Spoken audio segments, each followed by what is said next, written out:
Ah vallahi girdik abi. Ben biliyorsunuz. Merhabalar efendim. Pelinçini ben. Pelinçini YouTube kanalına hoş geldiniz. Hatasız gidiyorum. Bugün biliyorsunuz ki en sevdiğimiz formatın ilk canlı yayını olacak. Linç Gelsin. Sevgili Demet Işıl'la başladık biz. Linç Gelsin demeye ve bugün ilk canlı yayınımız. Hoş geldiniz. Bir de tabii ceza hukukçumuz var. Buyursunlar. Evet. Mustafa Tırtır ve Demet Işıl bizle birlikte. Onları da görürsek çok sevinirim. Tamam, hoş bulduk.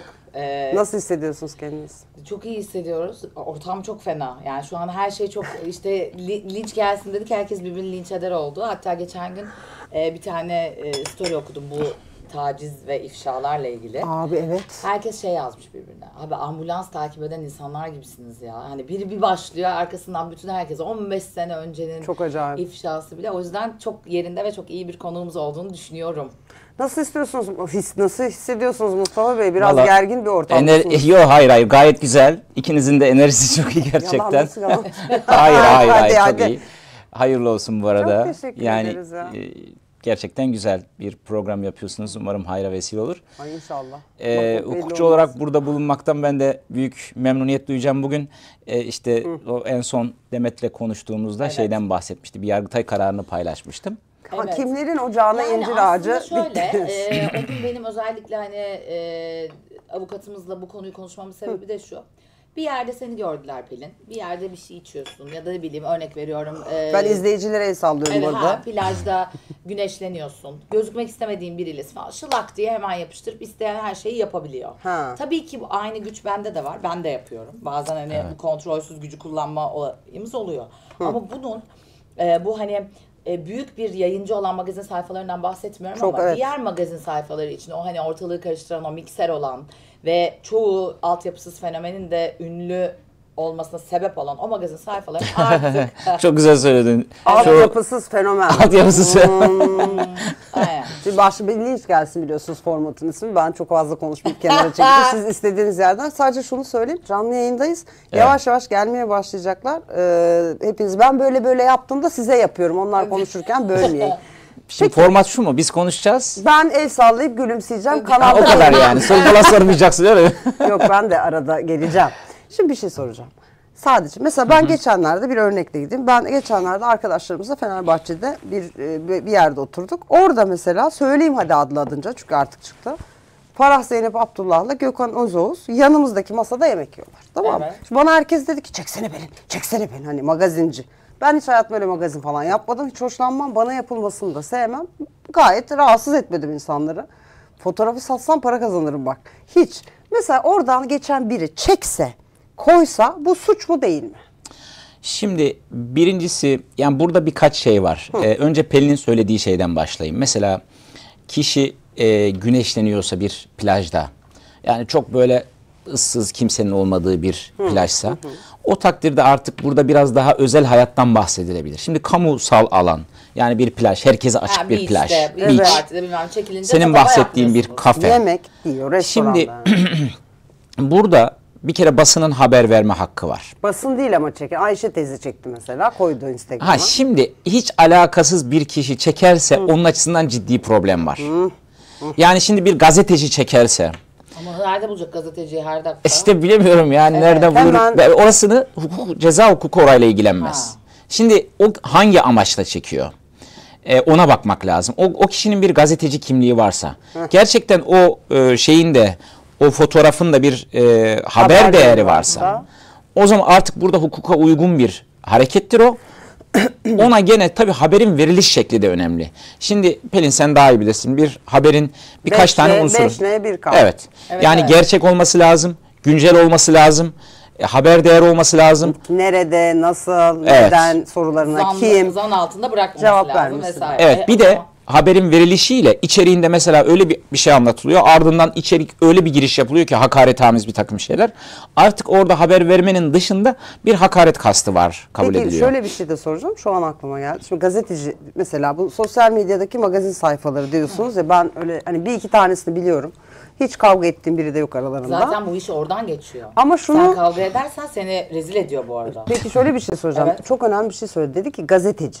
Şimdi mesela basın sarı karta mı bakılacak? Öyle olursa hiçbir sayfa açık kalmaz. Kimsenin kartı yok. Şöyle yani tabii mesela birkaç Gazeteci tane... tanımı için o kart lazım. Şimdi şu çok önemli Pelin. Bir kere bu tür olaylar savcının önüne gittiğinde savcı hesabı bir inceleyecek. Diyecek ki buradaki amaç bir haber verme amacı. Mesela bir tane ben bu internet şeyini paylaşınca, Yargıtay kararını paylaşınca bir tanesi bana dedi sen ne yapıyorsun? İşte bu olur mu? Sen niye diğerlerine yüklenmiyorsun? Falan çok aşırı linçledi. Aa, çok şaşırdım. Diğerlerine yüklenmiyorsun ne demek? Yani niye işte basına yüklenmiyorsun gibi bir takım şeyler söyledi. Ben de dedim ki yani ben herhangi bir kişiye... Korkmuştur o kendini paylaşmayacaklar artık diye. Tabii canım. Şöyle de bir algı oluşuyor. Artık hiç kimse hiçbir şeyi paylaşamayacak. Bu da yok. Bu da doğru değil yani. Bu Sonrasında önemli. ben izah ettim. Dedim ki bak birincisi bir fotoğraf orada korunan burada bakın şöyle anlatayım. Araştırmamı yaptım. 2014 yılında bir fotoğrafın paylaşılması beraat kararı olarak nitelendiriliyor. Yani fotoğrafı kamusal alanda bir fotoğraf paylaşıldığı zaman açık profilden bir fotoğraf paylaşıldığı zaman Tamam. 2014 yılında beraat vermiş mahkemeler. Yani diyor ki sen zaten açık Instagram profiline koymuşsun. Koymuşsun, ablacığım. rızan Kime ne var. diyor? Rızan var. Onu başkası paylaşabilir diyor. 2015 yılında, 16 yılında verilen bir karar var Yargıtay tarafından. Yargıtay bu kez demiş ki, Ne demiş? gene demiş açık hesap paylaşmak suç değil. Fakat bir tane üye muhalif kalmış. Demiş ki bu bir kişisel veridir. Bunu paylaşamazsınız. Daha bu ikisinin özelliği şu. Daha o tarihte KVKK henüz yürürlükte değil. KVKK nedir? Açalım KVKK. Kişisel verileri koruma kanunu yürürlükte değil. Kişisel verinin tanımı yapılmamış durumda. Kişisel veriyi ne olduğunu hani kolay kolay bilinmiyor. Yani bana sorsan 2016'da bu arada. Şimdi biliniyormuş gibi sizde. Allah aşkına. 2025'te biliniyor mu? Ay Ya. saçma. Ben geçen gün Trendyol'dan alışveriş yaptım. Alışveriş yaptım biliyorsunuz orası kendi şeyi değil yani. Başka bir yerden alışveriş yapıyorum ama o aracı e-ticaret üzerinden. Alışveriş yaptığım yer beni arayıp memnun kaldınız mı bizi paylaşır mısınız dedi. Abi o adam benim telefon numaramı alıp veremez yani. Çok Bye önemli bye bir şey. Trendyol. çok önemli bir şey. Yapamaz yani. Çok önemli bir şey. Şimdi bakın burada şöyle bir şey var. Gerçekten Kişisel Verileri Koruma Kurumu diye bir kurum var. Var yani böyle bir kurum. İyi. İnanılmaz cezalar veriyor. Para cezaları. Bu arada Tahmin zaten edemezsin. aracı e-ticaret sitesi de bunu hemen yaptırım uyguluyor ve yok ediyor. Bunu hemen yapıyor zaten. Ama bu insanların artık bunu biliyor olması lazım. Yani çünkü diyor ki hani sen kargoya ver diye biz sana o bilgiyi verdik. Ne arıyorsun? Evet ne arıyorsun? Yani bu diyordur böyle yani. kurye çocuğun sana mesaj atması gibi ne yapıyorsun? Benim tabii öyle şeyler başıma geliyor daha çok öyle firmalardan ziyade. Evet. Nasılsınız Pelin Hanım falan gibi şuursuz hareketler Ama her oluyor. e-ticaret sitesi bu kadar arkasında duruyor mu durmuyor mu onu bilemem. Durmalı ama ya çok enteresan. Günaydın bu arada. Ben bu insanlar çiçek böcek atıyor. Ben de el sağlıyorum. Buradan kusura şunu bakmayın. söyleyeyim. Mesela sizden herhangi bir kişi bir telefon numarasını istediğinde bunu veremezsiniz. Birinin numarası birine veremeyiz. Veremezsiniz. İzin alacaksın ondan. Telefon açacaksın ya da mesaj atacaksın. Diyeceksin ki senin numaranı bu istiyor. Verebilir miyiz? Verebilir miyim? Hocam ne kadar tazminat alıyoruz mesela? Yalnız burada Ne kadar mesela? kişi başı 20.000 alırız. 20 mi 40 mı 60 mı kaç ya yeni Alırız, bir sektör alırız. sonuçta ya. Çok ciddi bir tazminat alabileceğini düşünmüyorum. Ya 5 alsak 10 Aslında kişi alsak 5, evet, 10, tamam 20, işte. 30 eskiden çok daha düşüktü bu rakamlar. Sürümden kazanırız. Sürümden kazanırsın Öyle, bravo. benim çünkü elden ele benimki yani. Öyle mi? Ama Tabii. peki mesela Mustafa Beyciğim izin aldı benden. Sesli olarak aradı. Ben aradım. Demet senin telefonunu işte Ahmet'e vereceğim. artık kendi team'ine Ver. kalmış. Ver. Ses, Dedin. ama delil yok mesela. Demet dese ki bana beni bir aramadı Pelin haberim yok desen. İşte ona. orada şunu yapması lazım. Çok güzel bir soru Ses sordun. kaydı mı alayım? Ya mesaj kaydı atacak. alamaz Mesaj mı? at. Ses kaydı Yazılı. alamaz. Ses kaydı. Yazılı. Ses kaydı da alamazsın. Ses Ses kaydı kaydı alamazsın. yasak. Yazılı olacak. Her Tabii. şeyi yazılı yapalım Diyecek ki biz. telefonunu Demet Işıl'a vereceğim Pelinçini verebilir miyim? Hocam şimdi ben başka Dilekçe bir şey yazıyorum soracağım. Ben herkese. mesela evde kocamla çok kavga ediyorum ve ses kaydı aldım. Suç mudur? Seren gibi kulakları Ha, bir dakika bu da bambaşka bir konu. Bu da suçludur bu da benim bu konuda bir makalem var. Yazdığım bir makale. Şimdi Ha. bunu nereye sunacaksın? Bana sunacağın Mesela ne internet- yapacaksın? Ses kaydını aldın tamam. Ne yapacaksın? Avukatıma vereceğim, boşanma davasında kullansın. Olur. Instagram'da Suç- yayınlarsan- Şimdi şöyle. Instagram'da yayınlarsan suç. Yapmayın böyle şeyler. Instagram'da yayınlarsan suç. Peki. Televizyonda yayınlarsam daha büyük suç herhalde diye düşünüyorum. Instagram'da televizyon hemen hemen aynı.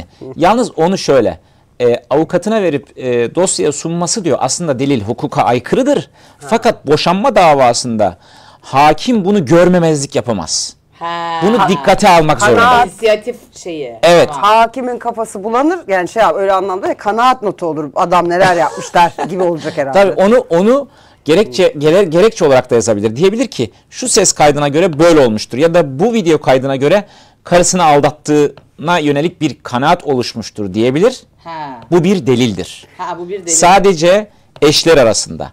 Dışarıda Çok önemli. Mesela senin görüntünü alıp mahkemeye sunsan ben o zaman bu delil değildir. Arkadaşız ya. Yandım. ama neyle ilgili? Soruyu biraz daha Çok ayrıntılandır. özür dilerim. Meral Hoca Demet diye el sallıyor. Eli üstünde kalk. Yazın ben toplu söyleyeceğim. Peki bir şey soracağım. Yani şimdi evet, el sallayın arada Canım insanlara. Ben de el sallıyorum kim varsa. Vallahi çünkü burada çiçek böcek iyi ki varsınız. Peki bir şey söyleyeceğim. Şimdi bu yapay zeka çıktı ya. Hani neredeyse evleneceğiz muhteşem. Yani ben nereden bileceğim hakikaten o ses kaydı? Bir sürü şey yapayı da Hayır, o yapılıyor. bilir, Nasıl şey ayırt gönderiyor. edeceğiz ya? Evet. Doğru. Ha, yani Doğru. adam gerçekten bu Hocam ben adam online hukuk mezunu. yani kocam Öyle bir boşanma davası yaşadım ki. ya Bütün- hakikaten hani mesela o Bu arada mesajı ben atmadım der Bizi adam tanıştıran ya. Özgecan Sırma avukatıma da buradan selamlar. Ben de selam biliyorum. gönderiyorum. Yani Evet. ismen biliyorum. Özgecan ben çok biliyorum. muhteşem Özgecan bir, gerçekten kıymetli bir Evet, meslektaşım. çok kıymetlidir. Yani böyle ben erkek olsam mesela boşanma davasında derim ben demedim onu derim yani yapay zeka yapmış derim falan hani böyle İşte- Biliyor ama şuursuz bilir savunmalarım olur yani. Bilir kişiye gidiyor. Hani Bilir ki. derler ya işte Demet biliyor. Alaylı. Alaylı. Havaylı. Bir şekilde illa ispat oluyor Tabii yani. tabii. Pelin Bir de buna tabii üzüldü. bu arada söylediğin de doğru.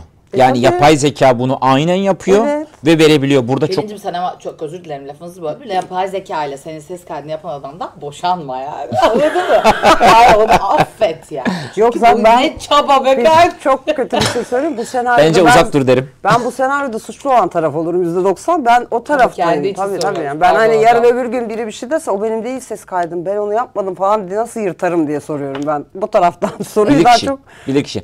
Burada Bilir sorduğun kişi soruyu diyorsun. biraz daha ayrıntılandıracak olur isek. Buyurun. Şimdi Pelin'i ses kaydı yapabilmen için Pelin'in sana karşı bir suç işlemesi gerekir diyor Yargıtay. Ha. Ve diyor ki o an eğer o kaydı yapmazsan ortadan kalkacak, kaybolacak bir delil ise o takdirde kaydedebilirsin. Aksi halde suç olmayan Şimdi bir buradan konuda aşağıya geçecek olursak. Ha. Mesela bir tane oyuncuların adını söyleyebiliyor muyuz? Ya mesela söyleyebiliyoruz. Benim Ya elimde bir bakın, liste var bir şimdi şey yani. söyleyeceğim. Ne yapacağız? şimdi bakın şeyin kişisel veriyi bir okuyayım ben size. Diyor ki kişiyi toplumda yer alan diğer bireylerden ayıran, onun niteliklerini ortaya koymaya elverişli, gerçek kişiye ait her türlü bilgi. Şimdi İsmini ben soyadını- vermem. Yani mümkün mertebe Mesela ama TA mı diyeyim mesela? TA isimli kişi. Oyuncu Bu çok TA. daha güzel, daha hukuki. Tamam Tea. Şimdi Tea mesaj atmış setteki başka bir oyuncuya. Onun- WhatsApp mesajları var. TA evli. TA evli. Evli. Evet. Ve gerçekten cinsel içerik değil ama hani duygusal içerikli. Ne Tamam. güzelsin sen. Aa, sonra işte Ne hoşsun falan. gibi. Bir dakika. Ne güzelsin, ne hoşsun dedi. Doğru mu bu? Ha. Böyle mesajların Ne böyle güzelsin, olması. ne olsun bir de şey. Ha, hani Duygusalla ne güzelsin, ne hoşsun arasında biraz fark var. Nasıl hocam şimdi herkes bize ne güzelsin, fotoğrafları ne hoşsun bulursam- yazsın. Bulacağım. Ya ne güzelsin ne hoşsun minvalinde. Şey Tamam. yazmış Şey işte, bir şey demiş ki değil de. bütün dünyadaki kadınlar bir yana sadece sen olsan yeter. İşte bir kere seninle şunu yapsam yeter falan. O tarz o minvalde şeyler. Bayağı romantik yani. Romantik. Şimdi bunu kız paylaşıyor Instagram'dan. O da oyuncu. Şimdi buradan Ha, ne mesela oldu adam şimdi? kişisel veri koruma kanununda bir şey olur mu? WhatsApp şeyi. Ay, Burada hocam. haberleşmenin gizliliği ihlal var. Ha. Yani bir mesaj içerikleri haberleşme ondan dolayı haberleşmenin gizliliğini ihlal Ne suçu olacak oluşabilir. Bence sıkıntılı bir durum olur. Mesajı Çünkü ekrana verebiliyoruz. Mesela ekrana mesajı verebiliyor muyuz? numarayı asla koymayın. Numarayı yok veremiyoruz. Numarayı Mesajı asla veriyor koymayın. muyuz? Mesajı vermemiz lazım. Mesajı- Zaten kız kendisi paylaştı. Onlar da Avukatımız bütün- burada, en kötü bütün ihtimalle şey avukat- paylaştı. Bütün basın paylaştı. Avukat yanımızda yok. Yani günün sonunda ne kadar. Nereyle? Benim Ha. gözüm... Dünyanın en güzel kadını ben bile okuyabiliyorum. Dünyanın Okusana. en güzel kadını mutlu yıllar. Kız da yazmış. Dünyanın en güzel kadını sence de karın değil mi mutlu yıllar. Hah. Bu arada kızın yazımını Hadi çok beğendim. Devler Dağları güzel, Ayrı bravo. Bir şey söyleyeyim cevap Bak, verirsen. Ha, o sen manada. çok özelsin benim için. Nasılsın? Dünyanın en güzel kadını, mutlu ve keyifli. Bu neden devamlı? Kaç kere yeni yıla giriyor? Yılbaşı şey mi bu? Abi devamlı yeni yıl kutluyor ya. Arkadaki deniz Bak, görseline daha çok takıldım. O çok iyi, Lütfen evet. Bana lütfen bir fotoğraf gönder. Sadece sen olsun içinde. aşçısından amirler Hocam gibi. mesela bu Bir dakika, kadın nerede yazıyor? bu Lütfen mesajları sunarak tazminat alır mı boşanırken? Bana lütfen, onu ben göremedim. Ya altta, Altta mı? en altta. Kameradan göremiyorsunuz. Cevap da Bak diyor ki bana lütfen bir fotoğraf gönder, sadece sen olsun içine. Mesela bunun karısı, şimdi ben biliyorsunuz. Ama Ben burada eş mesela olduğum için ben sevgili böyle Dava konusu oldu mu bu? bu daha Yeni oldu yeni, hocam bu bu. rezalet daha 2 gündür ortada. Ha, 2 gündür ortada. Demişler Bence ki bir şey düğün söylemeyelim sus. ki şey yapılmasın Hani yani. yani sizce ama hukuk mesela yani bu çünkü burada mesela kibar. Hocam bu boşanma davası delil midir? Delildir. Tazminat alır mı? Kesinlikle %100 delildir. Tamam. Sen çok özelsin. Mesela ama burada böyle çok Ay, şeyde bir şey yok Az önce hani. güzele bir şey demiyordunuz. Atıldığı saat çok önemli. Yargıtay diyor ki belli bir saatten sonra kesinlikle. Bir şey söyleyeceğim. Hani uyudun mu var ya onu kaçtan sonra Ya akşam belli bir saatten sonra telefon görüşmesi, Bak. akşam belli bir saatten sonra mesajlaşma. Bunların hepsi problem. Yani Uyudun mu? bak bu Ben içeriği uyumadım ben da. uyumadım. Bir şey söyleyeyim, ben yalnız mahvolurum. Bende ADHD var. Ben mesela gece 3.30'da falan yani böyle mesela bizim ekip içeride şu an mesela rejide biliyorsunuz ki ben bizim iş ekibine gece 5'te sabaha karşı 3.30'da falan bazen Hocam, mesaj atıyorum. yani ADHD'den o konuştuğumuz saatte konulardan uyanıyorum. tazminat ya ama şey edilecek demiyorsun herhalde. seviyede. Sen çok özelsin falan demiyorsun değil mi? Yok yani kimse O zaman sıkıntı yok gece bence. 3.30'da ama yani ben hani Gece hasta 3.30'da abi. ama premenopozda o Peki saatte hocam mesela uyanıyorum. gece 3.30'da nasılsın yazdı mesela. Hah Bir sıkıntı yok. Nasılsın? Nasılsın? Nasılsın yani? gece 3.30'da Üçte. Mustafa. Şimdi bak şöyle. Şeye bakmak lazım. Devamı ne? Öncesi mesajlar ne? Sonrası mesajlar ne? Önceden bir takım mesajlar olmuş. Yani orada ona Nasılsın? hani Gece 3.30. gençler diyor ya, yürüyor mu falan. Yürümüş mü? Oo. Bak biri diyor ki Meral Hanım diyor ki mesajın saati bile. Evet saati bile Meral Evet. Hanım önemliymiş. Meğer. Her şey çok çok önemli. Gece 12'den sonra kimse kimseye demek ki Yani bunun saatini sınırlamayalım bence. 10 diyelim mesela. Ondan sonra Hocam bile o ne diyebiliriz. öyle? O Ama da mesela evli erkek ama o. Evli erkek ev- 21-25'te bu gece geceler mesajı atar. Allah Sevgilisi de versin. değil mi? Daha yatıyorum canım, çok yorulmuşum bugün, iyi geceler. Tabii 21 tavuk. Hocam o evli erkek saati. Yani 22'ye kadar evli erkek Evli saati. erkeklerin 21'de yattığını çok düşünmüyorum ben. Ama sevgilileri biliyor. Kaçta yapıyor 21'de. bu? Evli erkek canlısı kaç gibi yapıyor? Bilmiyorum yani, şimdi sürekli gece gündüz 7-24 çalışan birisi olduğum Siz için zaten uyumuyorsunuz. uyumuyorum yani. Sabah erken kalkıyorum, akşam geç Ben saatte söylüyorum yatıyorum. takip cihazı. Mesela mahkemede boşanma davasında benim bir arkadaşım, vallahi bir arkadaşım, benim yapacağım iş değil yani. Öyle hani arkadaşım diye söylüyorum. Kuzenim. Vallahi ben üşenirim. Benim kimse. başıma gelmedi. Vallahi üşenirim. Normalde AirTag midir ne hattır? Evet. Geçen yayında da söyledim. Ayakkabısının altına koydu adamı. Ay manyak. Adam da hissetmedi. Düz taban mıdır nedir? Manyak. Ya kocaman bir şey nasıl koydu onu ki? Ya ufacık onu ayakkabının altına sokuyorsun fark Ha. etmiyorsun. Adam pıtı pıtı dolaştı. Bu da- Bakalım mı hocam? Ve sonra bir şekilde neredesin? İşte şurada toplantıdayım. Halbuki bilmem ne otelde falan. Bu ortaya çıktı. Mahkemede şimdi kadının eli kuvvetli mi? Çünkü gizli bir takip cihazı koydu. Ama bu Olmaz adamın mı? olmaz. Nereye gitti ya şimdi? Bilmem Şöyle ne bir şey oteline değil. gitti günün sonunda. Ben Erkekler- toplantıdayım diyordu en son ama. Erkekleri de hani böyle uzaktan kumandayla şey yapmamak lazım. Bir erkek olarak söylüyorum. Şimdi şöyle bir yere gitti mesela. Ha. Şimdi objektif olmak gerekir. Çünkü kadınla ilgili şeyde hem TCK'da hem birçok noktada tamamen lehe uygulamalar var. Mesela 6284 doğrudan diyor ki delil aranmaz diyor. 6284 bu şey mi? Herkes birbirine uzaklaşma kararı. Evet, evet. 84. Hocam ama ben ona aşırı karşıyım. Öyle Ha. saçma iş mi olur? İşte ben şimdi- yolda yürürken geldim. Linç Sizden başlasa. rahatsız oldum. Gittim 6284'ten, dedim ki avukat Mustafa Tırtır bana ulaşmayacak. Bana ve yakınlarıma. 200 metre yaklaşamıyorum. Telefon açamıyorum. Yakınlarımın içinde oğlum da var mı? Yani eğer oğlunu da talepte dahil edersen oğlun da var. Ama böyle durup Evine dururken yaklaşımı. oluyor mu yani böyle hani Ama hocam bunun bir kanıtı olması gerekmiyor mu? Herkes birbirine şakır Şöyle şukur olur. kanun çıktığında ben bununla ilgili bir makale yazdım, eleştirdim. Dedim ki bununla ilgili en azından bir hani basit de olsa bir şüphe olması lazım. Beyan üzerine delil olmaksızın, ama şunu söyleyeyim. Ya biliyorsunuz bunun kararını verecek olan hakimler çok iyi uygulamaları lazım. Yani suistimale çok açıktı. Yıllarca suistimal edildi ve boşanmalara sebebiyet verdi. Mesela bir hakim kocasına uzaklaştırma aldı. Yani gidecek bir yeri yok. Nereye gidecek adam? Adliyeye Nasıl işini Adliye daha yani karı koca hakim uzaklaştır. Ne yaptı adam dışarıda? Bu hep konuşulan cübbesiyle söylenen bir şey. oturuyor. Nerede yatacak yani? Şimdi o ister Otoparkta tahmin istemez ediyorum. uzaklaştırıyor, aileleri bölüyor. dava yapıyor. Ben bununla ilgili makale yazdığım dönemde başsavcı vekili vardı. Bu işe bakan o kadına şiddet büronun orada. Gidip konuştum. Şöyle bir şey söyledi. Ya birçok kadın geliyor. İşte Allah.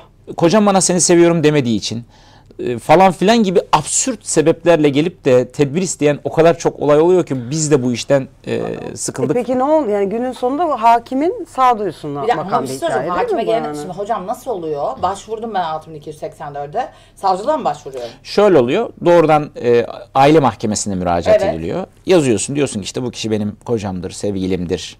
Ailemden şu kişidir. Bana seni seviyorum demiyor diye karar alın demiyorum herhalde şu böyle bir şey olabilir mi ya? Cidden. Pelin mesela yayın sonu demedi bize. Eline sağlık, çok güzel olmuş. Mesela alalım. Ama hakikaten bir uzaklaş. şey söyleyeyim. Şaka bir yana böyle bir şey delirdiniz mi ya? Evet, ama delirmiş bana bu seni arada. seviyorum demedi diye karar mı alınır ya? Evet. Evet. Tamam gitti. O onayladı. Polis Aile mahkemesi hemen şöyle yapıyor. Diyor ki hemen çok kısa sürede karar veriliyor. Bu çok güzel mesela. Gerçekten Çabuk çıkıyor, haksızlığa uğrayan eşler vesaire çok var. Ben aldım benim var ama mesela ben sinirleniyorum. Mesela ben layıkıyla aldım. Yani günün sonunda benim bir sebebim vardı almak için. Mesela ben de aldım bu kararı. Bu hanımefendi de almış. Seni seviyorum. Şimdi biz aynı hani anladın mı? Aynen Hafif öyle. işin ciddiyeti de Peki gidiyor yani. kaç süresi Allah ne Allah. bunun? Önceden 6 ay, 3 ay falan gibi süreler veriliyordu. Sonradan bu yani benim süreci çok iyi yaşadığım için biliyorum. Önce 3 aya düştü, sonra 1 aya düştü, sonra 15 güne düştü. 15 günde bir tekrar. Süreler evet 15 günde bir tekrar almak zorundasın. Şu Altı bin. anda. Yani şöyle Şlak diye 3 ay gelen var ya benim bildiğim. ama şöyle fiilin durumuna göre adama Adam şiddet ölümle uygulamış tehdit ediyor, artık. Allah korusun böyle Ölümle bir şeyde tehdit ediyor. Allah Mesaj var korusun ha. 3 ay. Söz var işte ne bileyim yanıma yaklaştı şöyle dedi böyle dedi bir Ha, o beyan zaman yok 15 gün. 15 gün. Tamam evet. Neyse, en 3 ay azından aldı. okey Diyelim yani. ki gitti adam evin 200 metre ötesinden çocuğunu aldı, anasını aldı, danasını aldı, ihlal etti. Ne oluyor? Hemen 3 gün hapis. O zaman gene duruşma açılıyor. Şikayet etmen lazım aile mahkemesine. Benim şöyle işte uzaklaştırma kararım var. Şahıs yanıma yaklaştı. Şahıs beni aradı. Fotoğrafını çekeceğiz tabii şahsın bu arada geldiğinde. Yoksa nereden bilecekler o da var. Kesinlikle öyle. Bunu aynı zamanda aile mahkemesine veriyorsunuz. Aile mahkemesi 3 ila 15 gün arasında hapis cezası Bu veriyor. arada ben rejiye söyleyeyim. Klimadan donduğum için şöyle yana klimayı kapatırsanız da Demet Hanım'a sıcak basıyor. Kapatmayalım, kısalım. Kısabilirsek Olabilir, çok seviniriz. Evet. Buyurun. Peki sonra hapse giriyor. Evet 3 gün. Sonra bu elektronik kelepçe olayı ne? Şunu önce anlatayım. Bu elektronik kelepçe deyince hep Özlem Gürses geliyor aklıma sürekli yani. Selamlar olsun ama yani 6284'ten verilen tazyik hapsi deniyor buna. Evet. Normal diğer hapislerden farklı. Normal bir hapis cezası alındığı zaman bunu istinafa temyize götürüyorsun. Fakat bundan tazyik hapsi alındığı zaman mesela 2 aile mahkemesi hakim verdiyse itirazen 3 aileye gidiyor. bu Bir hafta içinde. Serengil'in hapis yattı. Aynen. 3 gün yattım, uyku ilacı aldım hatırlamıyorum dedi. Uyumuş. 3 gün uyumuş. Aynen. İçeri ilaç sokulmuyor, nasıl uyumuş? Uyumuş söyledi. Deniz Akkaya da sağ olsun o da girdi. O da ADHD var onda da. O da hiperaktif. Ona da fenalık çok zor onun için dar bir alanda kalmak. O uyumadı mesela. Evet. Ama Şimdi- Seren Hanım uyumuş 3 gün. Buradaki güzel olan taraf şu. Yani güzel mi kötü mü bilemiyorum ama normalde bir suç işlendiği zaman hakaret, tehdit vesaire gibi suçlar işlendiği zaman bunun istinafı Yargıtay derken 1 yıl 2 yıl vurur. Burada 1 ay içerisinde cezaevindesin. Aa mükemmel. Gerçekten. Yani onun için herkes dikkatli olsun. Şimdi tutup bir kadına yaklaşmak, ne bileyim işte mesaj atmak. Şimdi mesela Ya bu ifşalar yani 2 gündür şurada önümdeki Bunların hepsi o zaman Ya uzaklaştırma kararı aslında ifşa yapana. Valla şöyle bir şey var. Bir liste var. Yani kimi ararsa artık yani şimdi bu yani herkes var. Oyuncular, efendim profesörler, deprem profesörleri, tarihçiler, gazeteciler, olmayanlar da var. Yani günün sonunda sürekli herkes oraya ekliyor bir liste ve büyüyor. Benim merak ettiğim şey şu. Yani nefret ediyorum bu adamdan. Hayatını karartacağım amacıyla da tırnak içinde bir şey yapılabilir mi? Yani biz sapla samanı nasıl ayıracağız? hiç tereddütsüz yapılabilir. Nasıl ayıracağız sapla Yani samanı? işte burada hakimlere çok büyük iş düşüyor Pelin. Yani mesela benim gördüğüm birkaç olay var. İnternete de düştü. Bir Kadıköy'de bir hastane ya da diş tabibiydi galiba. Bir kadın diyor ki işte tazminatımı vermezsen işte şöyle ifşalarım böyle ifşalarım. Ondan sonrasında kadın çıkıyor dışarıya, pencereden mi şey yapıyor? Twitter'da var yani bu. Bana Sonra videodan o kamera görün, adamı linçliyorlar, geliyorlar, dövüyorlar falan. Sonra adam diyor ki ya kamera kaydı var, bir şekilde şeye kadar, karakola kadar götürülüyor.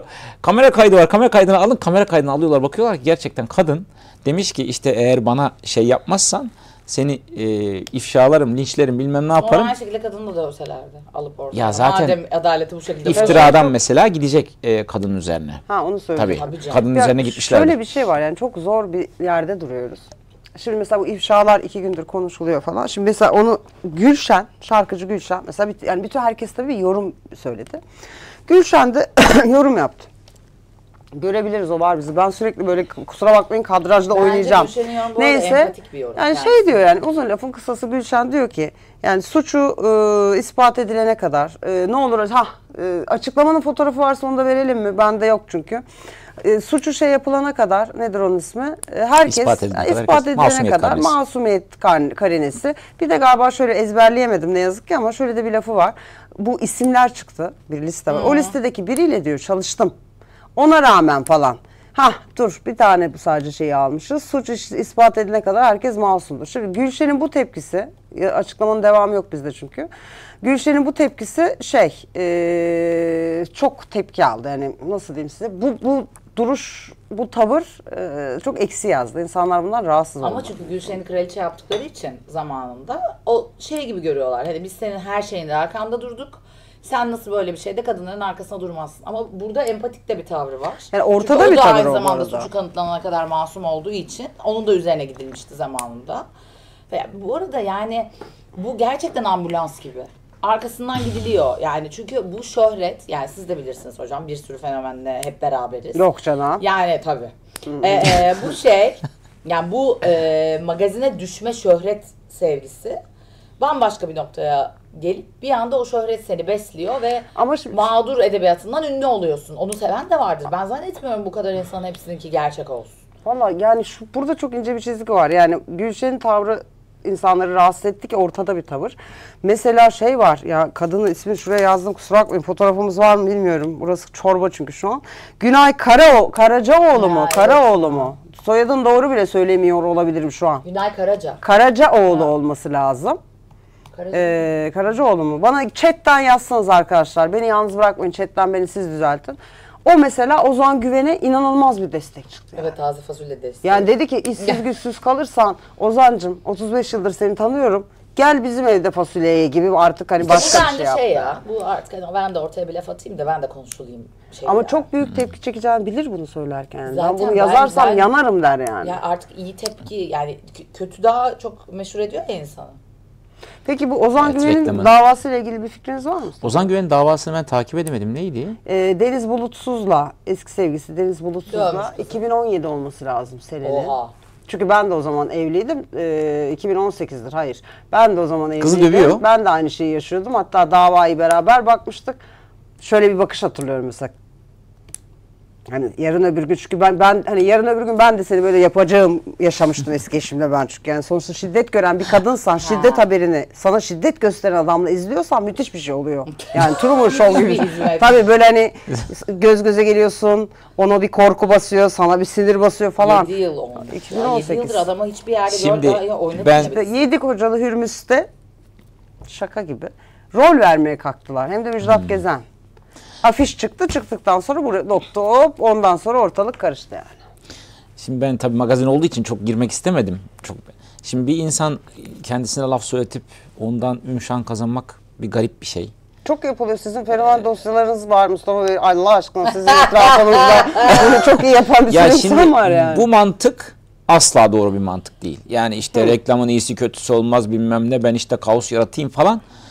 Ama yani. Değil mi? Ama Ya- şimdi kaos yaratmadan ünlü olunmadığı gerçeğini hepimiz bir kere yani şöyle Türkiye'de yani şöyle bir şey anlatacağım size. En son yaşadığım örneği anlatacağım. Bir yerden bir şey alıyoruz. Ne olduğunu bir önemi yok. Ondan sonra inanılmaz belgeler istiyorlar. İşte ıslak imzalı Ne bu? noter bir şey. Yani vize gibi bir şey Hayır alıyoruz hayır herhalde. yok, mal alıyorsun. Ha, tamam, okey. Araba olabilir, mücevher Tamam. olabilir, o tarz bir şey.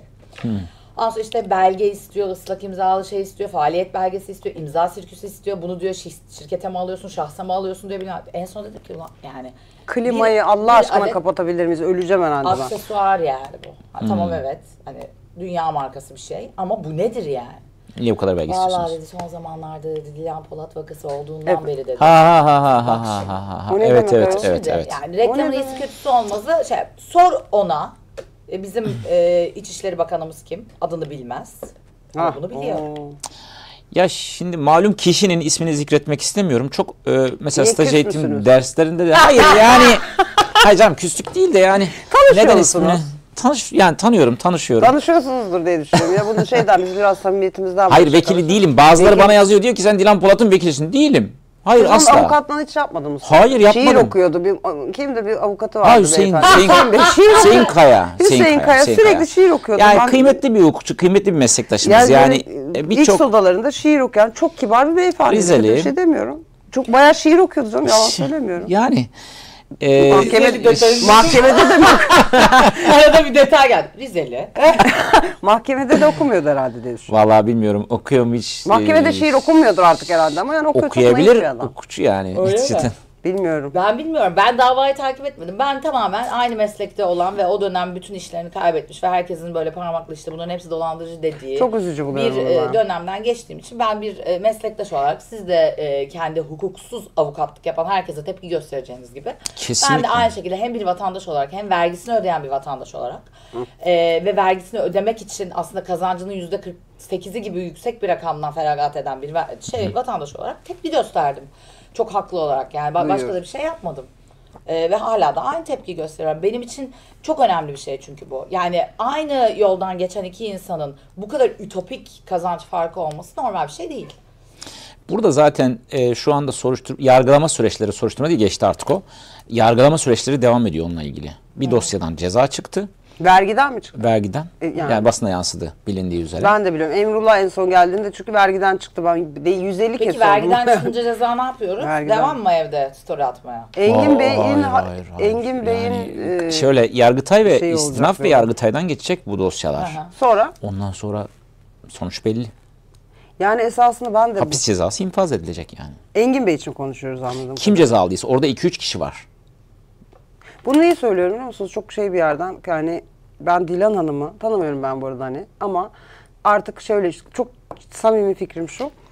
Böyle bir şeyi kaldırabilecek bir psikolojiye sahip olduğunu düşünmüyorum. Şu an gerçekten kötü bir psikoloji içinde olduğu Mutlaka endişeleniyor. Çok olduğu Mutlaka gibi. öyledir. Ya ben Yani hiç endişelenmeye kimse bak. için kolay Ben şeyler değil. gerçekten Ama şunu endişeleniyorum söylüyorum, artık hani yani. sonuç olarak o kült bir karakter Üzülüyorum bu abi. konular içerisinde.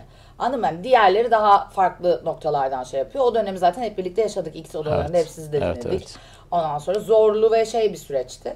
Ben Türk ekonomisi bu kadar şeyken ondan sonra hani bu tarz bir hayatın Hala devam gerçekçiliğini, ediyor olmasını anlamıyorum yani ben. pek anlayamıyorum ama yapacak bir şey yok. Ya burada ben önce şunu söyleyeyim. Şu iki Yargıtay kararını söyleyeyim. Hani Dilan'ın avukatı demelerindeki sebep buydu galiba. Niye dediler? Yani bu hani Yargıtay kararlarını paylaştım ya. Profil açık olsa bile sen o fotoğrafı alıp başka bir yerde paylaşamazsın şeklinde. Tamam. İşte bir tane magazin sayfası yazdı. İsmini zikretmeyeyim. Çok da hani yazış şeyinden çok da seviyeli birisi olduğunu fark ettim. Uzun da bir açıklama yaptım. Çünkü endişelenmişti bayağı. Bir haber yaptım dedi işte siz bunu paylaşınca sildim falan dedi. Dedim ki yani sorsaydın keşke. Aha. Şimdi Yargıtay diyor ki burada Ne diyor? bu bir kişisel veridir diyor. Ne olursa olsun bunu sen oradan alıp koyamazsın. Mesela Demet makyaj yaparken veya ne bileyim bir yere gittiğinde oradan bir fotoğrafı paylaştı. Bu artık Demet'in münhasıran kendisine ait. Ama çok özür dilerim. Yine aynı yer tamam da mesela Dilan örneği vereceğim. Çünkü o mesela bütün gün Tamam. çorba içiyor, yemek yiyor. Kadın zaten normal hayatını paylaşıyor. Yani onun böyle düz halini bulamayız ki. Ama sürekli o işte şikayet etmeyecek bir persona olabilir. Yani ama yemek şikayet yiyor- etmek isteyen edip de bu noktaya Yok gelebilir. şunu diyorum. deniyor Mesela yani. onun bir fotoğrafını alıp onunla ilgili bir haber yapacaksın. Kadının düz vesikalını bulamıyorsun. Geç sorgu yani. Hani sürekli özel hayat. Çok doğru. Hani özel hayatını Kavga ediyor, koyuyor. atar gider falan Normal filan. bir fotoğrafını bulmak mümkün değil ki koysun haber için yani. Neyse o konudan çıkıp hukuka dönebilirsek çok sevinirim. Anlatacağım şeyler var. Şimdi gene diyor ki bu diyor? fotoğrafın kişisel veri olma özelliği açık bir profilden paylaşıldığı zaman da kaybedilmez. Bu bir kişisel veridir diyor. Şimdi olay şu. Mesela eğer bir magazin sayfası şunu yaparsa, mesela Demet Işıl'ın veya Pelin Çini'nin fotoğrafını aldı.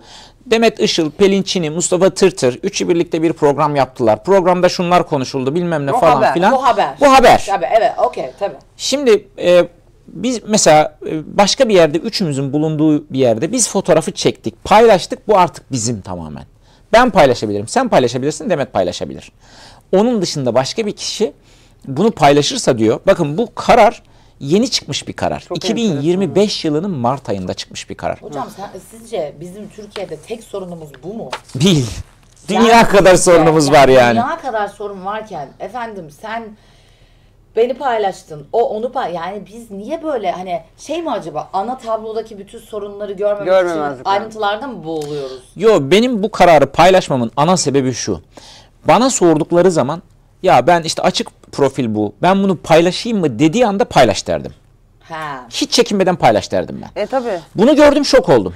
Ama bir hukukçu olarak. Şimdi şöyle de bir şey. Ben de şuna mesela yani şöyle sayfalar var ya abi mesela. Ben senelerdir yani şunun nasıl işlediğini merak ediyorum. Mesela bir tane fenomen işte saç anlatıyor, ürün tanıtıyor. Tamam mı? Şimdi bu videoyu alıyor. Kendi profiline koyuyor. Bağlantı linki. Bir link veriyor. Şimdi ben mesela bunun yapılmaması gerektiğini düşünüyorum. Buna ayar oluyor. Diyordum ki içimden. İşte o ünlüyle bir bağlantı mı acaba? Hani arada bir para Hayır, alışverişi mi var? yo. Ona da açılmış o panel. Ama O tamam da da benim panelden videomu açılmış. koyup nasıl link koyabilir ya? Yani ben Koyamaz. anlatıyorum. Ruj çok güzel oldu. Saçma bilmem ne yaptım. Sen bunu alıyorsun, koyuyorsun. Tınk link koyuyorsun. Ben şey miyim orada yani, senin işçin miyim? Sen ne münasebet alıyorsun? Nasıl buna evet. izin veriyorlar? Ve böyle Tabii. çok para kazanan sayfa Aslında var izin, yani. izin verilmez. Bakın o konuyla ilgili de ben video çok daha ama bununla ilgili bir Yargıtay kararı çıkmadı şu ana kadar. Yani göremedim. Yargıtay kararlarını taradığımda göremedim. Ama ben bu bahsettiğimiz hani link verip para kazanan fenomen sayfaları var ya, dikkatli olmalarını tavsiye ederim. Yani gene koysunlar. Ama kendisi kendi üretsin. üretsin kendi ya. ürettiklerini, bakın kendisinin üretmiş olması ona hiç kimsenin müdahale edemeyeceği manasına Evet, geliyor. tabii bu arada bütün her şey için bu geçerli. YouTube içeriği için de geçerli. Ya kendi mesela üretsin senin YouTube içeriğini de klonluyor olabilir ama senin arkandaki medya şirketi onu hemen anında banlıyor. Vallahi bir şey yapıyordur. yaptık. Yani şöyle bir şey. YouTube üzerinde de ilk bölümler çıkmaya başladığında ben hani böyle kimseyle aram kötü olsun isteyen bir tip değilim. Zaten yazıyorsunuz yorumlara hep böyle tavşan kakası yazan olmuş. Evet. Öyle. Ya ben çok hani ilk bölümlerde alanlar oldu. Ama mesela bir ikisine uyarı yaptım çünkü mesela benim alnıma kendi logosunu koymuş mesela. Biz burada konuşuyoruz. Feyza Altun'la röportaj yaptım hani ortalık. Dilan'la Feyza'nın barıştığı günün ertesi günü biz Feyza'yla röportaj yaptık. Ya Feyza'nın alnında ya benim alnımda. Başta evet hesaplar yani koyuyor. Onlara dedim ki arkadaşlar ya bu kadar da değil. Hani günün sonunda yapıyorlar evet. Hocam sizce biz fenomenler ve bu sosyal medya ünlüleri olarak çok fazla meşgul ediyor muyuz hukuku? Ben ünlü Ya değilim. bir şey Kendisi söyleyeceğim. fenomen. O biraz önce bahsettiğimiz isim neredeyse her gittiğimiz yerde o konu konuşuluyordu. Staj eğitim merkezinde derse gidiyorum ben. Şimdi bakıyorum gençler uyuyor. Arkadaşlar bir örnek vereyim. Nerede örnek vereyim? Nasıl canlandırabilirim? Bir isim verdiğim zaman canlanıyor insanlar. Ne olacak? Orada nasıl olacak falan filan gibi. Soruyor herkes. Merak ediyorum. Onu soruyor. Bence bu çok yanlış bir şey.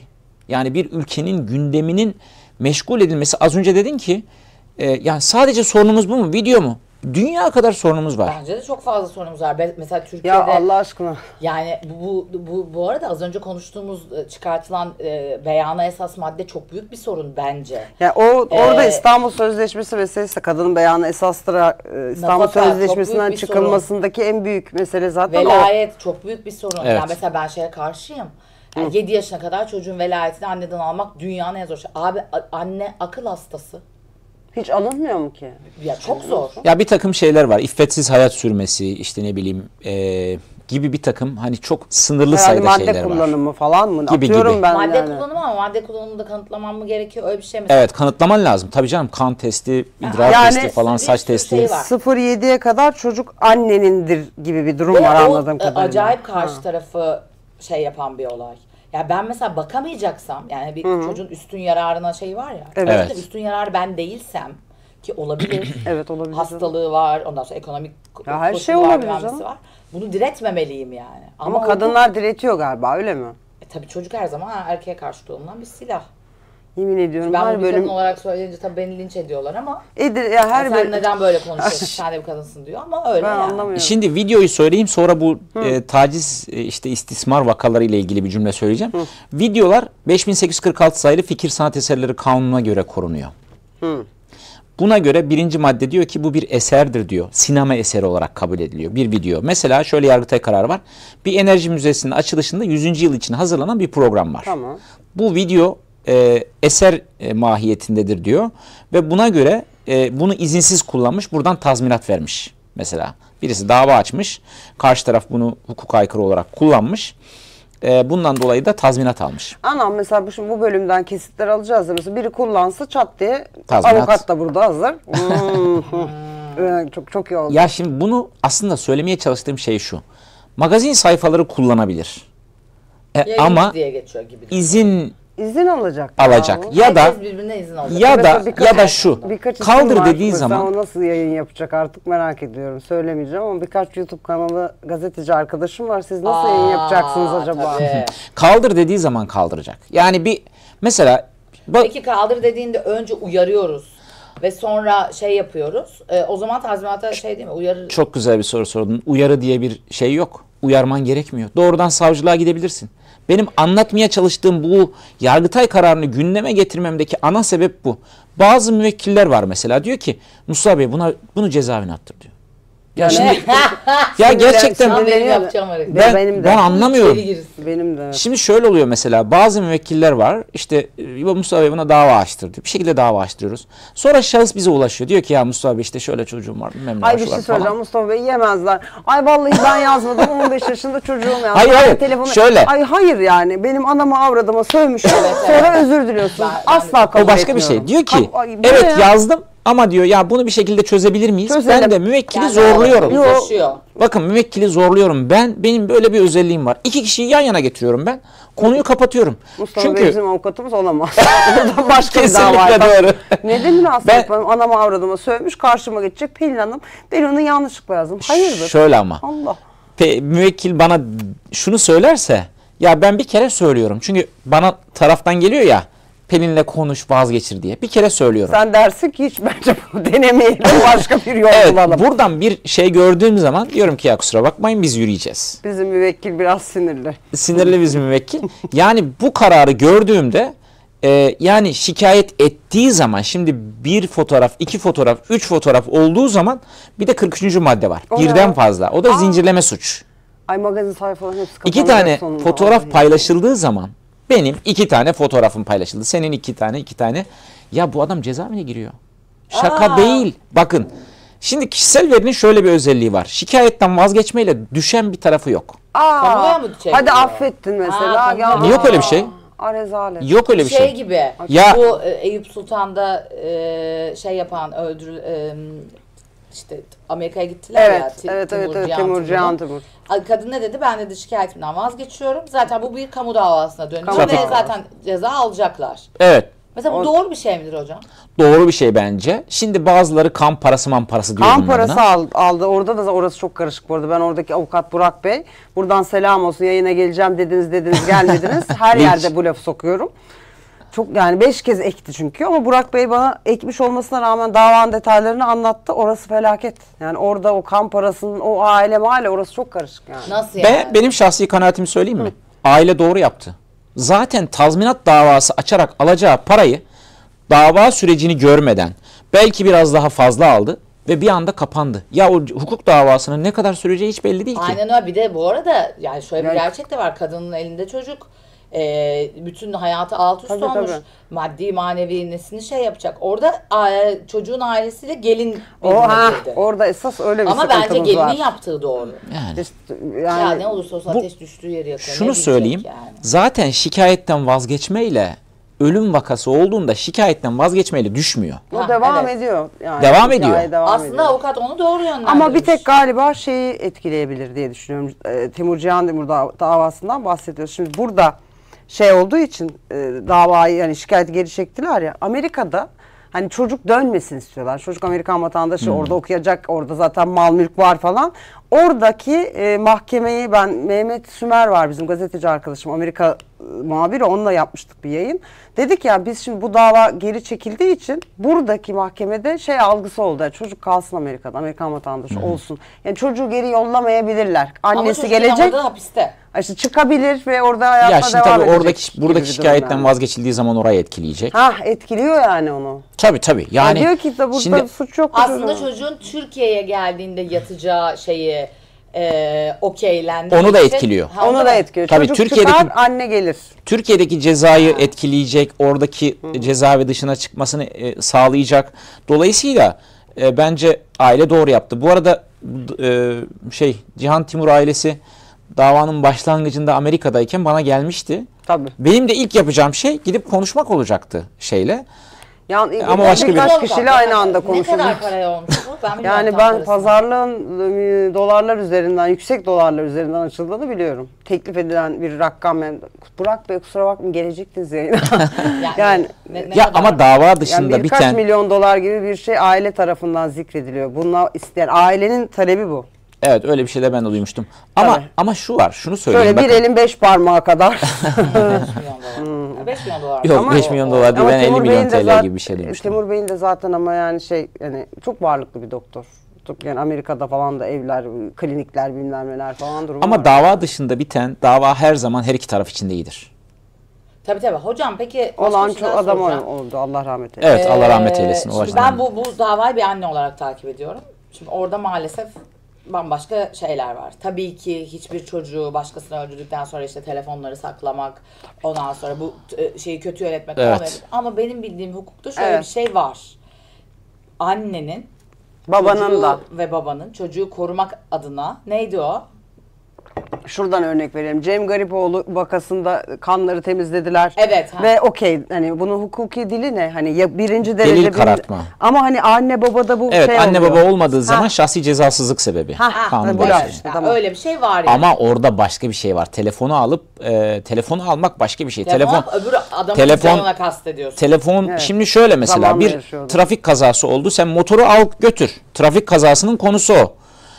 Ama sen oradaki telefon davanın konusuyla bir alakası yok ki. Oradaki telefonu götürmek zaman kazanıp bir an önce defolup gitmek yani. Ama Ya yani şimdi şu- adam doktor yani orada zamanla yarıştığım bir noktada cinayete teşebbüs gibi de bir şey. Ölüm sebebi olabilir ya o kadar zaman Bu arada orada. ben yani çocuktan daha fazla tabii ki ailesini suçluyorum yani. Bana çok- Ben tabii davanın içini görmeden çok Siz de niye yorum kabul yapma etmediniz davayı taraftarı. Mustafa Beyciğim? Ya onu bilmiyorum. O sırada birkaç tane avukat. Ben kabul Yoğun. etmedim değil bu arada. Görüştük. Çok böyle şeyde kaldı. Havada kaldı konu. O yüzden de hani gelecek mi gelmeyecek mi belli değil. Sonra bir anda herhalde karar verdiler. Getirmeye anlaştılar. O şeyi bilmiyorum. Belki bir kanal buldular. Havada kaldı yani bizim konu. Biz birkaç defa görüştük. Ama siz Cihan Timur tarafının mı avukatı Evet o olacaksınız? taraf gelmişti bana. Öbür taraf Avukatlık nereye çok, gitsin abla avukatlık sen de? çok zor iş ayol. Yani Hakikaten. Evet gerçekten Çok çok zor. zor bir iş Yani ya, şimdi mesela avukatlık mağdur şimdi. taraf geliyor onu savunuyoruz. İşte diğer taraftan şimdi halkımızda şöyle bir şey var. İşte avukat işte nasıl savunursun ama herkesin Don Kişot savunmaya mu hakkı ayol? var. Yani. Aynen öyle, Herkesin savunmaya hakkı var. yani. Yani mesela şu var. zor. Kanunda diyor ki 5 yılın üzerindeki suçları da devlet avukat veriyor. Mesela şöyle bir şey olduğunda bunu çok merak ediyorum. Mesela devlet hani bazen öyle suçlar oluyor ki hani görüyoruz.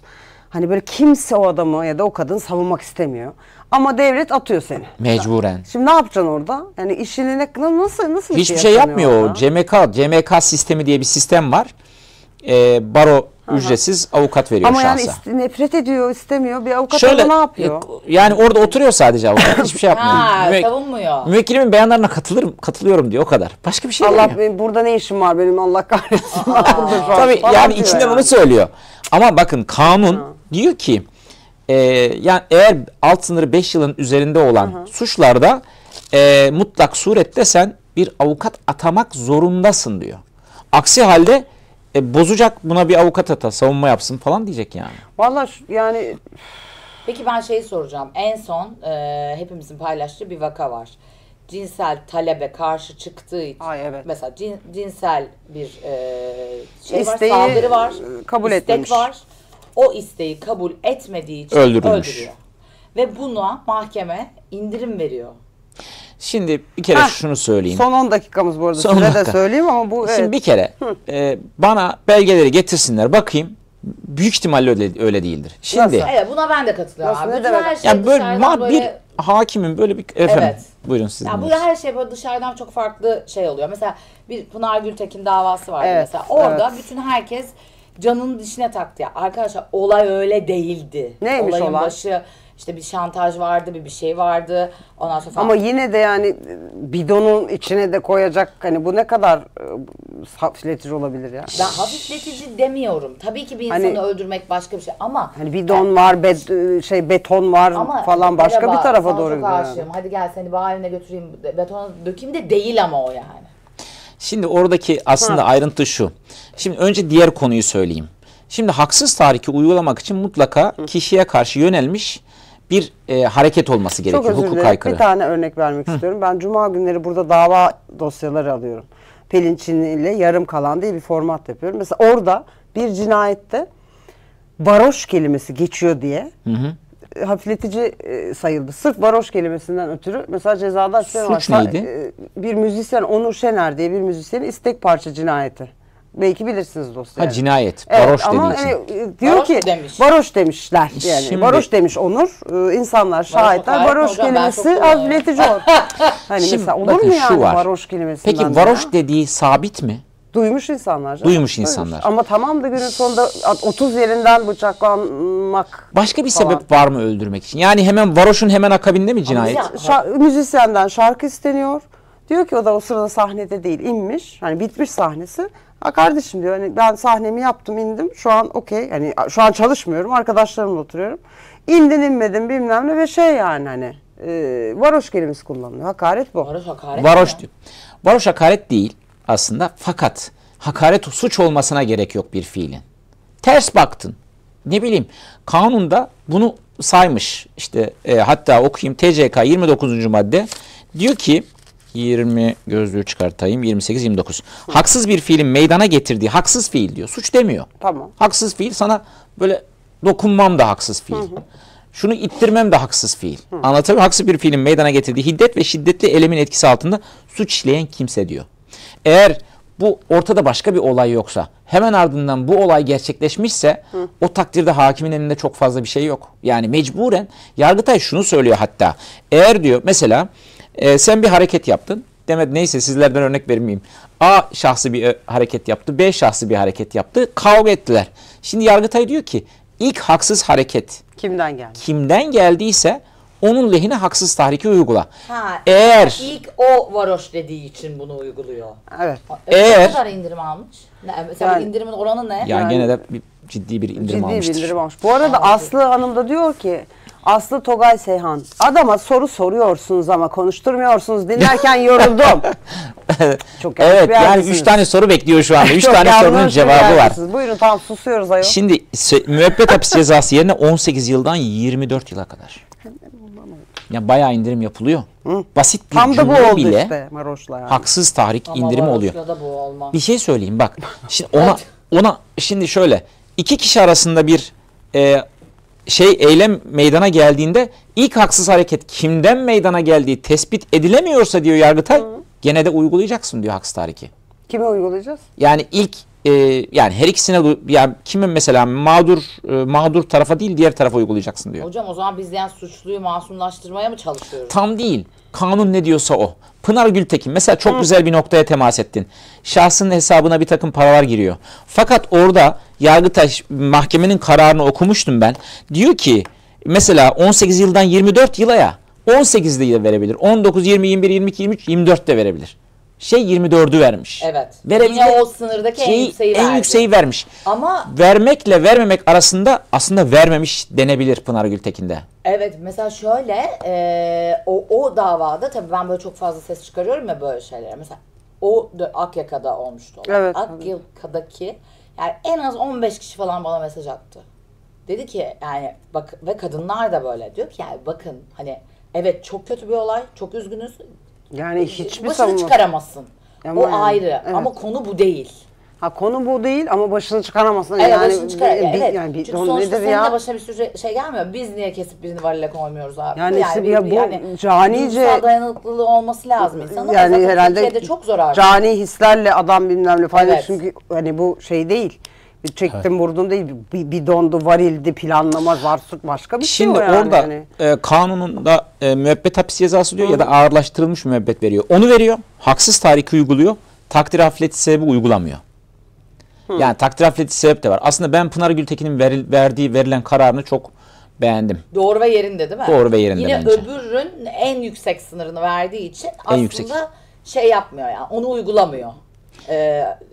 İndirimi uygulamamış gibi olabilir yani. Hani uyguluyor ama yine oradaki en yükseği veriyor oradaki şeyde. Mesela bu Minguzi davasıyla ilgili ne düşünüyorsunuz? Ya çok üzücü. Yani ben Değişecek zaten mi? yakın bir arkadaşlarım davayı yeni devraldılar. Biliyorum beyefendiler. Ersan Barkın ve Çağdaş Aro, Çağdaş kardeşim gibidir. Yıllardır tanırım. Ersan'a da çok yakın zamanda bizim Bayraktar Hukuk Bürosu'nun toplantısında tanıştım. Ben de çok mutlu oldum. Vallahi çok beyefendi birisi Ersan. Şey de öyle, Çağdaş muhteşem birisi. Yani ikisi bence davayı yürütecek. Hatta Ersan'a dedim yani çok mutlu oldum falan diye yazmıştım. Birlikteyiz falan gibi bir şeyler yazdı. Ne zaman istersen. Ben Ersan Bey'i de buraya çok konuk almak istiyorum. Valla ben şey yapayım. Peki yani bir şey soracağım hocam.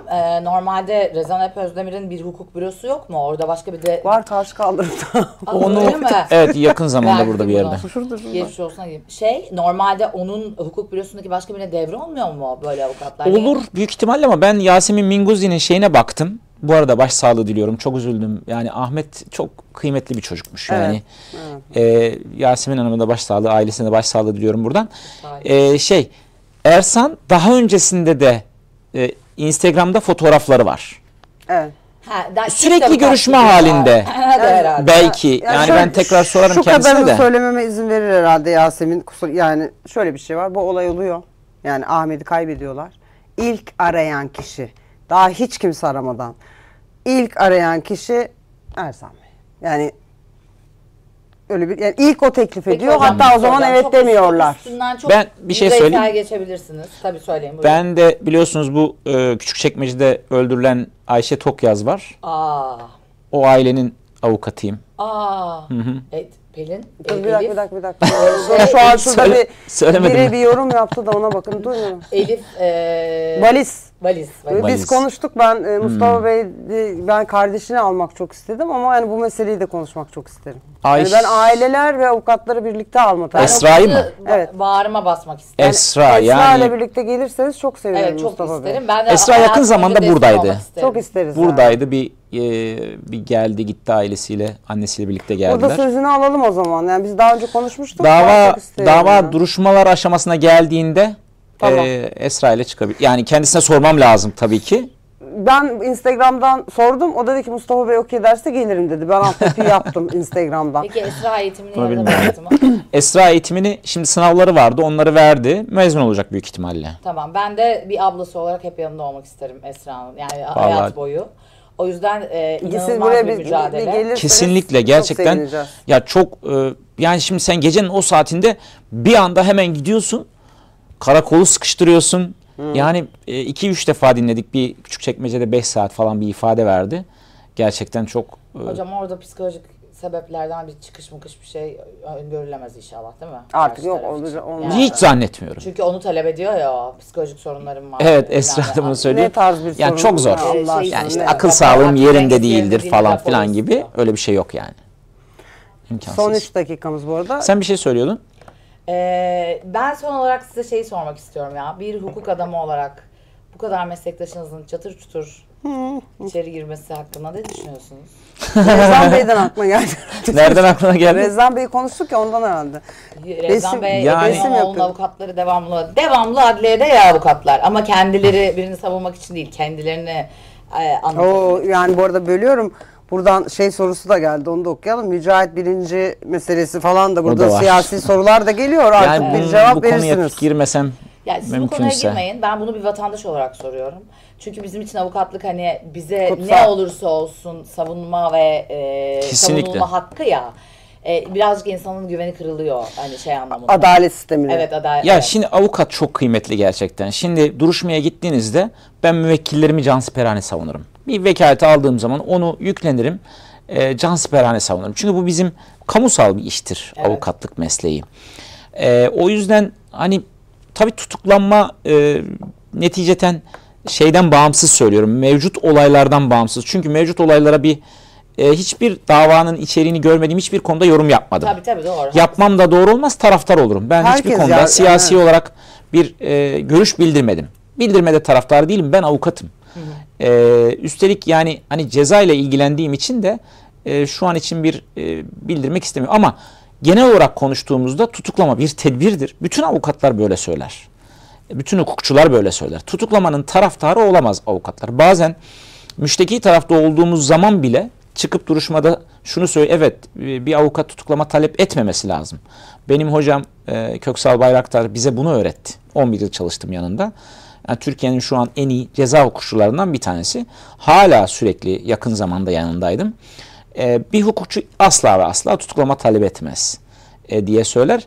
Dolayısıyla yani neticeten tedbirdir bu. Olmaması Kaçmasın. daha Yani şey olur. Başka türlü de yani. yani. Olabilir ama buradaki tabii soruşturmanın içeriğini bilmiyoruz. O yüzden de bu konuya ben bir yorum yapmasam çok daha güzel olur. Sadece diye yani düşünüyorum. ama adalet burada da mesela herkes diyor ki adalet sistemine inancımız kalmadı. Pelincim bu ülkede neyi yapmamanın her şey hiçbir şey suç değil falan.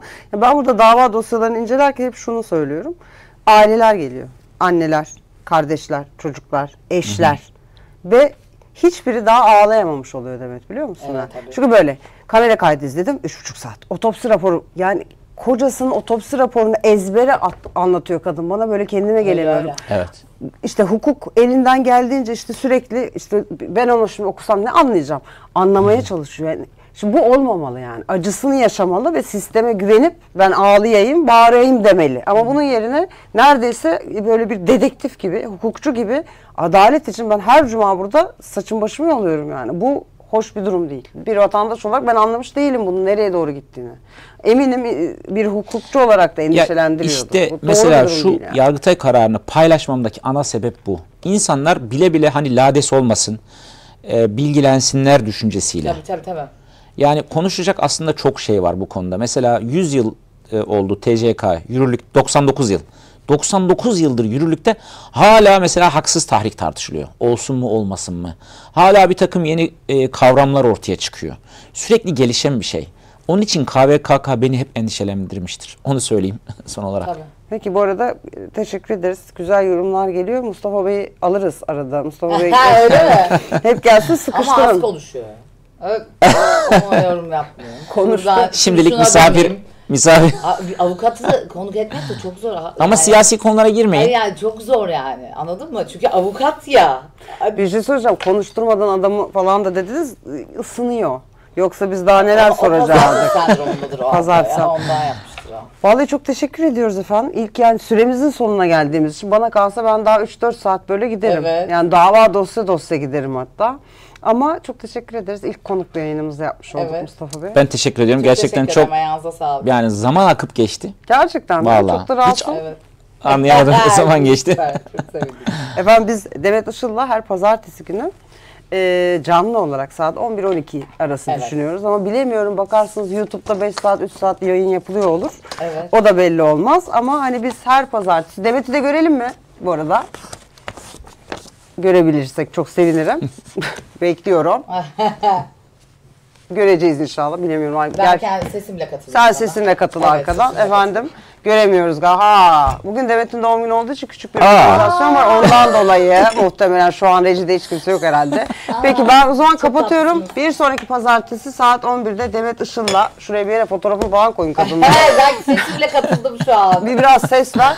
Demet Işıl'la Yaşlanmaya gidiyorum şu an. 11-12 arasında kanalda yayında olacağız. Herkes kendine dikkat etsin efendim.